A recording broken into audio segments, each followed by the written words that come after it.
Sada ćemo naučiti kako promijeniti svojstvo oblika 2D elemenata.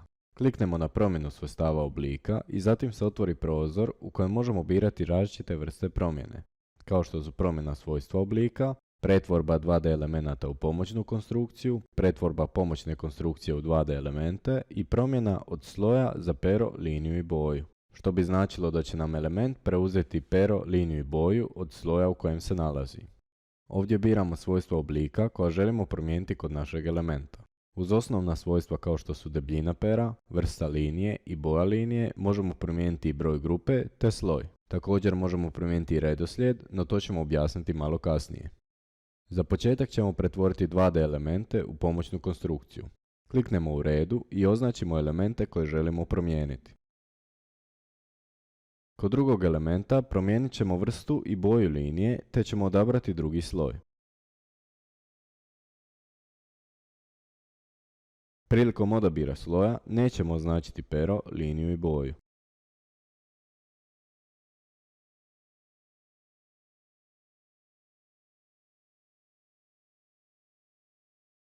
Također, ovdje se nalazi i mogućnost odabira broja grupe. Elementi u istoj grupi su nacrtani u istoj naredbi. U slučaju držanja tipke Shift i klikom na neki element označavaju se svi elementi unutar te grupe.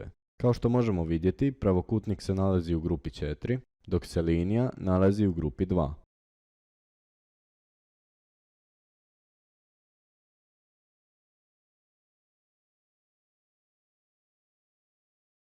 Nakon prebacivanja linije u grupu 4, te pritiskom na Shift i klikom na nju, označavamo i liniju i pravokutnik. Na taj jednostavan način možemo grupirati bilo koje elemente.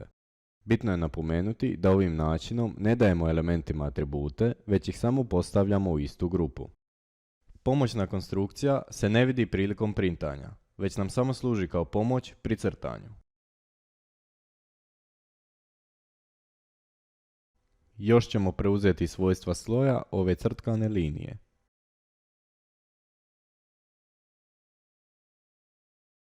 Također, jedna korisna funkcija je i mijenjanje redoslijeda pojavljivanja elemenata. O tome nam ovisi hoće li nam se element prikazivati ispred ili iza.